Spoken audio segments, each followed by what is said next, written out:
최초의 달 탐사 궤도선인 다누리호가 달에 간다고? 왜? 어떤 가치가 있어서? 여러분, 달에 사람을 보낸 나라는 미국뿐이고요. 무인 착륙선만 보낸 나라는 고작 3개 나라, 달 탐사선을 보낸 나라 역시 고작 6개 나라뿐입니다. 그런데요, 우리나라도 드디어 세계에서 7번째로 달 탐사선을 발사할 예정이라고 합니다. 대단하죠? 지구를 벗어나 우주 탐사를 향한 첫 걸음을 내딛는 건데요. 근데 재밌는 사실이 하나 있어요. 우리나라뿐만 아니라 6개 나라가 올해 줄줄이 달에 탐사선을 보냅니다. 좀 이상하죠? 이미 53년 전 인류가 정복했던 달, 화성 등 여러 행성에 밀려서 찬밥 신세였던 이 달이 왜 전 세계가 주목한 핫플레이스가 된 걸까요?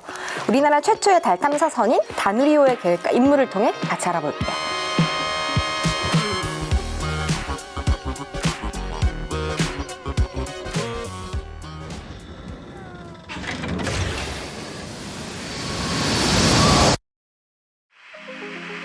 One small step for man,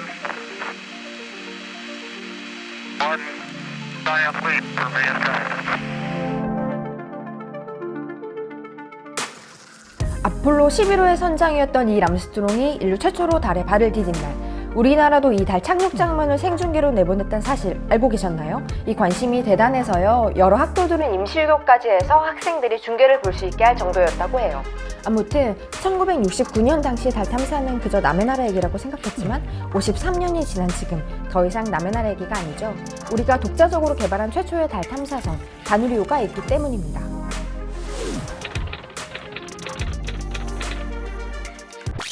잠깐만요. 이렇게 보면 이해하기도 어렵고 재미도 없잖아요. 그래서 다누리호에 대한 흥미로운 이야기 위주로만 설명해 드릴게요. 그 전에요. 지난달 발사에 성공한 누리호 기억나시죠? 누리호와 다누리호 이름도 정말 비슷하잖아요. 이 둘의 차이점부터 간략하게 설명드려야 될 것 같아요. 누리호는요, 우주까지 갈 수 있게 해주는 발사체, 그러니까 로켓이고요. 다누리호는 그 로켓에 실리는 탐사선이에요. 만약에 누리호 같은 발사체가 없으면 탐사선 다누리호는 달에 가고 싶어도 갈 수 없는 거죠. 자, 그러면 다누리호가 언제, 어디서, 어떻게 발사되는지 알아볼까요? 다누리호는요, 한국 시각으로 8월 3일 오전 8시 37분 미국 플로리다 케네디 스페이스 센터에서 스페이스 X 발사체에 실려 달로 향할 예정이에요. 근데 우리나라도 발사체가 있잖아요. 그쵸. 누리호가 있죠. 하지만 누리호에 다누리호를 태워 달까지 보내기 위해서는 2027년까지 수차례 발사를 진행을 하면서 여러 부분의 신뢰성을 높여야 된다고 해요. 아무튼 이 달 궤도에서 1년 동안 임무를 수행할 예정인 다누리호는 2016년 1월부터 오는 12월까지 총 7년 동안 약 2,367억 원의 예산이 투입됐다고 합니다. 어떠세요? 너무 많은 예산이 투입된 것 같으신가요? 근데요, 미 항공우주국 나사 주도로 이루어진 아폴로 계획이랑 비교를 해볼게요. 1961년부터 1972년까지 약 13년 동안 당시 돈으로 23조 원이 들었는데 이걸 현재 가치로 환산해보면 230조 원이나 된다고 해요. 다누리호 개발에 비교적 적은 예산이 투입된 걸 알 수가 있겠죠. PD님, 근데 달부터 지구까지 직선거리로 가면 얼마나 걸릴 것 같으세요? 3일 정도 걸리는 거예요. 오, 맞아요. 직선거리로 그대로 가면 대략 4일 정도 걸리는데요. 다누리호는 지구에서 출발한 지 무려 4개월 만에 달에 진입할 예정이라고 합니다. 3일? 4개월? 기간 차이가 나도 너무 나는데 좀 이상하죠? 이 스토리를 이해하기 위해서는요, 먼저 달에 가는 방법 3가지를 알아야 됩니다. 최대한 쉽게 설명을 해볼게요. 첫 번째, 지구에서 달까지 쭉 직선거리로 가는 직접 전위궤도. 이게 가장 빠르게 달까지 도착하긴 하는데 그만큼 가장 많은 연료가 소모가 돼요. 두 번째, 지구 궤도를 빙글빙글 돌면서 고도를 점점 높여 달 궤도에 진입하는 위상 전위궤도.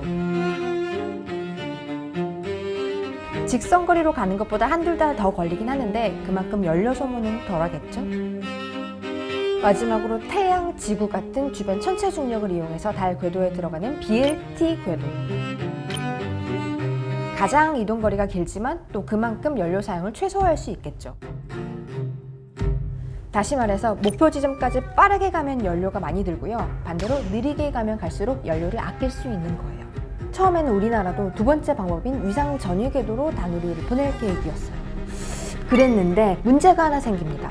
처음 계획했던 것과 달리 128kg이나 무거워지게 된 거예요.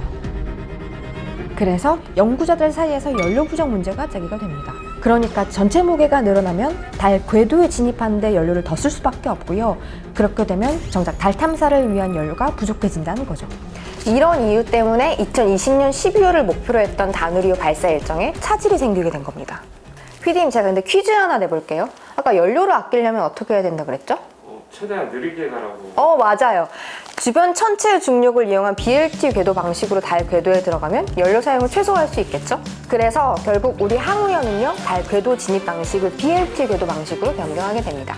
올 8월에 다누리호가 발사가 되긴 하는데 내년 1월부터 달 탐사를 진행할 수밖에 없는 이유, 이제 이해되시죠?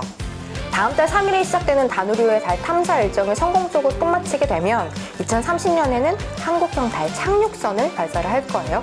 그렇게 되면 2031년에는 드디어 우리도 달에 착륙할 수 있게 되는 거죠. 아까 우리나라뿐만 아니라 6개 나라가 올해 줄줄이 달에 탐사선을 보낸다고 제가 앞에서 말씀을 드렸죠. 근데 아니, 달에 도대체 뭐가 있길래 그러는 걸까요? 일단 이 얘기는 좀 이따 하기로 하고요. 지금은 이걸 먼저 얘기를 드릴게요. 바로 아르테미스 계획입니다. 아르테미스 계획에 대해서 혹시 들어보신 분 계신가요? 안 계시네요. 제가 설명을 해드릴게요. 처음으로 달에 사람을 보낸 우주선의 이름이 아폴로 11호잖아요. 근데 여기서 아폴로가요, 그리스 신화에 나오는 태양의 신 이름에서 따온 거예요. 이 아폴로한테 쌍둥이 누나가 있었는데 그게 바로 달의 여신인 아르테미스입니다. 유추가 되시죠? 아르테미스 계획은 과거 아폴로 계획의 후속 사업이에요. 다시 달에 사람을 보내겠다는 거죠. 그리고 지금까지 이 아폴로 우주선에 탑승했던 12명의 우주인이 전부 남성이었던 반면에 이 아르테미스 계획에는 여성 우주인도 포함이 돼 있어서 최초의 여성 우주인이 달에 착륙한다는 의미도 반영이 돼 있다고 합니다. 2017년에 아르테미스 계획을 발표한 나사는요, 2025년에 유인 우주선을 달에 착륙시킬 계획을 갖고 있고요. 2028년에는 영구 탐사 기지를 그곳에 짓고 상주하면서 달의 환경을 실험하는 게 목표라고 합니다. 그리고 달 기지국, 태양발전소, 탐사에 필요한 이동수단도 구축을 하고요. 현지에서 재배한 식물을 먹고 살 수 있는지 없는지 자급자족에 대한 연구도 한다고 해요. 우리나라도 작년 5월에 이 아르테미스 협정에 서명을 하면서 10번째 참여국이 됐는데요. 2022년 7월 기준 아르테미스 계획에 참여하는 나라는 총 20개 나라라고 합니다. 이 계획에서 대한민국이 구체적으로 어떤 역할을 맡게 될지는 아직 정해지지는 않았다고 해요. 근데 여러분, 우리 다누리호의 여러 가지 임무 가운데 아르테미스 계획을 위한 임무가 따로 있다는 사실 알고 계시나요? 나사에서 보낸 연구음영 지역 카메라 섀도우캠으로요, 태양빛이 닿지 않는 달의 북극과 남극이 있는 분화구를 촬영해서 물을 찾을 거라고 하는데요. 이렇게 섀도우캠이 모은 데이터는 나중에 아르테미스 계획 착륙 후보지 선정에 활용될 예정이라고 합니다. 1972년에 마지막으로 달에 간 이후에 무려 50년 동안 달에 가지 않았던 미국뿐만 아니라 지금 전 세계 우주개발 선진국들의 관심이 다시 달로 향하고 있다고 합니다. 왜일까요? 지금 거기엔 3가지 이유가 있습니다. 첫째, 한마디로 달이 돈이 된다는 걸 알게 됐기 때문이죠. 냉전 시기에 미국이랑 소련 간의 우주 경쟁이 인류의 우주 개발에 기여한 건 맞긴 한데 사실 달 탐사 자체는 정치적인 목적이 더 강했어요. 쉽게 말해서 달에 누가 깃발을 먼저 꽂는지가 제일 중요했던 거죠. 게다가 말 그대로 천문학적인 비용이 들고 또 위험성도 높은데 그에 비해 얻을 수 있는 이득은 적었으니까요. 그래서 우주 경쟁이 끝나고 달에 대한 관심이 인공위성이나 화성 등으로 다양하게 분산이 돼요. 그러다 보니까 자연히 달에 대한 관심은 좀 줄어들었죠. 하지만 지금의 달 탐사는 돈 되는 비싼 자원을 찾아 떠나는 일종의 골드러시라고 할 수 있어요. 그렇다면 그 돈 되는 비싼 자원이 뭐냐? 바로 히토리와 헬륨3예요. 달에는 다양한 희귀 광물 자원이 있을 거로 추정이 되는데요. 먼저 히토리는 스마트폰, 전기자동차, TV 같은 전자제품의 핵심 소재예요. 근데 지구에서는 생산지가 제한적인 전략 자원으로 분류가 되죠. 그리고 핵 융합의 원료로 사용할 수 있는 헬륨3의 매장량이 최소 100만 톤에 달할 걸로 추정이 돼요. 근데 이 헬륨3가 왜 중요하냐? 헬륨3 1g은요, 무려 석탄 40톤과 비슷한 에너지를 낸다고 알려져 있어요. 달에 묻힌 헬륨3가 대략 100만 톤으로 추정이 되니까 계산을 해보면 지구 전체에 1만 년간의 에너지를 공급할 수 있는 거죠. 더 놀라운 거는요, 헬륨3로 만드는 핵 융합 발전이 방사능을 배출하지 않습니다. 그러니까 청정 에너지인 거예요.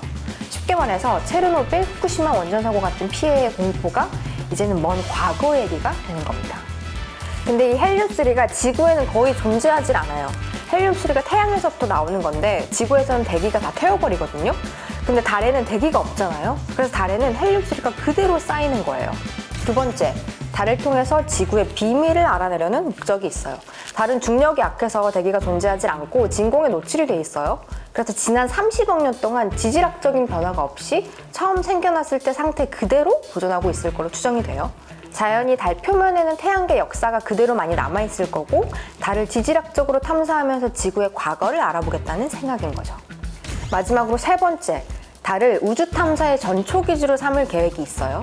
예를 들어서 화성만 해도 지구랑 떨어진 거리가 무려 5,460만 킬로미터나 돼요. 그에 비해서 달은 38만 킬로미터밖에 안 떨어져 있거든요. 그러니까 더 먼 우주로 나가기 전에 일단 가까운 달을 거쳐서 나가겠다는 거죠. 게다가 최근에 나사가 적외선 망원경을 통해서 달에서 얼음을 발견하기도 한 터라 우주 탐사에 필요한 식수도 이 얼음에서 제공받을 수 있고 또 수소랑 산소로 분해해서 다양하게 활용할 수 있을 걸로 생각이 됩니다. 자, 오늘 내용 요약해 볼게요. 다음 달 3일 드디어 우리나라 최초의 달 궤도선인 다누리호가 우주를 떠납니다. 4개월 동안 긴 항해를 거쳐서 달 궤도에 진입할 예정인 다누리호는요, 2023년 1월부터 12월까지 달 탐사 임무를 수행하게 되고요. 이후 2030년에는 달에 무인 착륙선도 보낼 계획이라고 합니다. 지난 50년 동안 오랫동안 관심 밖이었던 달이 최근에 다시 핫한 곳으로 떠오르고 있습니다. 그 이유는 첫째, 달에 있는 어마어마한 희귀 광물들을 캐내기 위해서. 둘째, 지구의 비밀을 알기 위해서. 마지막으로 셋째, 더 먼 우주로 나가기 전 전초 기지로 삼기 위해서라는 것. 달을 향한 인류의 갈망과 여정, 과연 그 끝에는 무엇이 있을까요? 여러분의 생각 댓글로 남겨주세요.